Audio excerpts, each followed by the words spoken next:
dipersembahkan oleh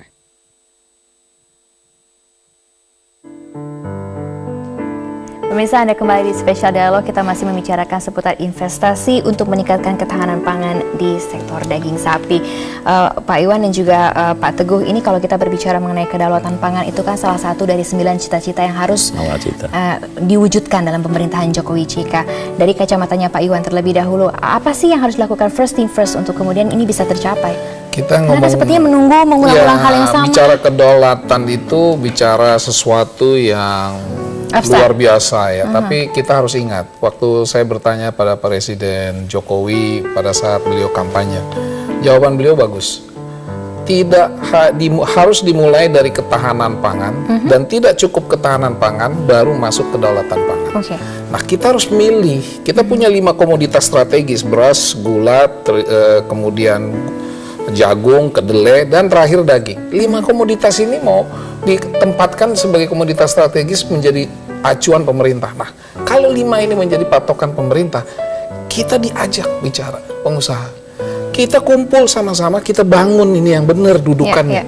Coba kita lihat sukses story-nya pertanian dulu dengan kelapa sawit, dengan peternakan ayam.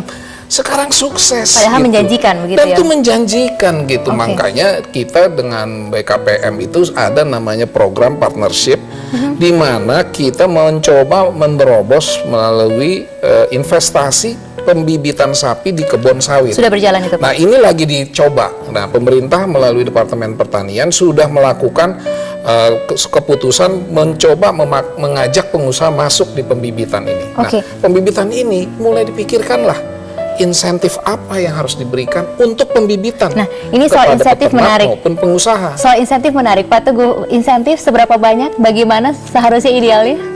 Begini, untuk peternak itu memang harus insentif. Kita hitunglah. Karena tadi saya sampaikan, kalau hari ini kita masih punya sapi, itu karena peternak rakyat. Banyak perusahaan-perusahaan pembibitan itu bangkrut. Kalau yang ada sekarang subsidinya berapa? Itu harus jujur aja, Pak. Artinya apa? Kita harus memberikan perangsang kepada peternak. Tapi kembali lagi, kalau tadi dikatakan soal kedaulatan pangan, kita tidak akan batasilah akhir pemerintahan Jokowi. Pokoknya yang penting ini sebagai obsesi, kemudian ada plan yang bagus dengan tetap peternakan rakyat sebagai tulang punggung. Kita berikan pada mereka kesempatan-kesempatan untuk berkembang sedemikian rupa sehingga secara bertahap ini nanti bukan lagi usaha sambilan, tapi juga sudah menjadi usaha-usaha yang layak secara bertahap sehingga pada akhirnya tadi yang kami sampaikan ada gap tadi bisa tertutup. Jadi nanti ada insentif itu bukan itu saja, tapi juga pemerintah itu perlu menyediakan juga supporting yang lain seperti penyediaan kredit yang relatif murah. Jadi semuanya dipermudah, semuanya dipermudah. Ya, tapi tetap ya, jangan sampai program-program ke depan ini tercemari untuk hal-hal seperti politik dan sebagainya. Harus kita mesti tegas ini. Karena memang kan cita-citanya kan besarin, Pak, global supply chain. Jadi bukan hanya untuk negara kita saja, tapi juga bukan hanya mengimpor, tapi juga mengekspor. Apa yang bisa dilakukan, Pak? Gini, kita lihat ya, pasar saat ini, harga daging yang termurah saat ini adalah di Indonesia. Negara lain harga daging itu tinggi semua. Kenapa harga sapi di Australia tinggi? Kenapa harga daging di Australia tinggi? Sekarang per hari ini harga daging yang di Australia jauh lebih mahal daripada yang Indonesia. Itu kenapa mereka Nah, inilah yang dibilang global supply chain. Nah, Indonesia masuk di pipeline ini. Kalau udah bicara itu, kita harus nomor satu kepentingan kita adalah food safety, food hygiene. Nah, kalau kita bicara food safety dan food hygiene, kita harus menggunakan norma-norma ini yang standar dunia. Harga lidah sapi di Jepang itu $15 per kilo. Di Indonesia berapa? Tapi itu menguntungkan atau merugikan? Lu justru untung dong, kita bisa ekspor, Pak. Gitu. Nah, sebenarnya ini ya challenge kita. Tantangannya, statusnya peluangnya, itu peluangnya. Sebagai negara yang bebas penyakit mulut dan kuku, ini luar biasa karena kita bisa mengekspor kemanapun, termasuk Amerika dan negara-negara yang sangat ketat dalam masalah. Tapi yang masuk, Pak? Loh, masuk juga harus bebas karena kita harus melindungi peternak rakyat, harus dilindungi. Jadi tadi kan Pak Yuban, kenapa sih kita kalau ada wagyu, kenapa sapi Bali tidak kita garap secara intensif dan kita bisa ekspor? Padahal itu kualitasnya sama ya, Pak? Kualitasnya bisa lebih tinggi lagi. Jadi kita bisa mengekspor dengan status bebas penyakit mulut dan kuku tadi.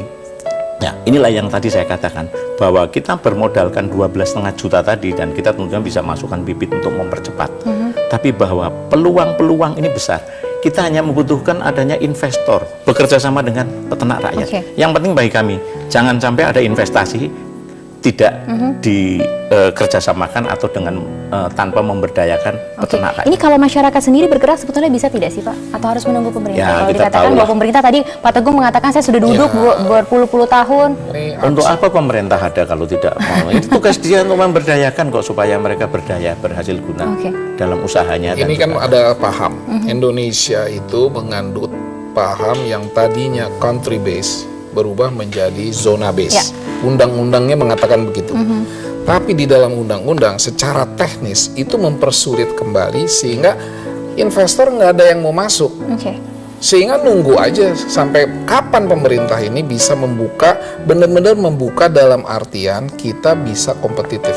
Nah ini PR-nya pemerintah dalam hal ini adalah di kebijakan mendorong investor untuk membuat kompetitif kita dengan negara lain. Tapi dalam segi itu kami dari peternak rakyat, ya ini masih bertahan untuk country base. Kenapa? Ya, karena alasannya kami tidak, karena begini, kami menginginkan ada maksimum security. Kita tidak bisa menjamin kalau nanti dibuka zona, siapa yang bisa menjamin?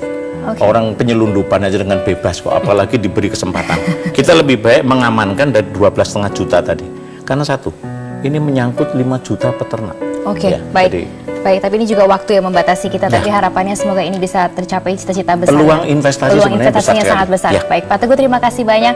Pak Juan juga terima kasih banyak. Pemirsa, demikian spesial dialog pada malam hari ini dan kita akan segera menuju ke headline news. Sampai jumpa.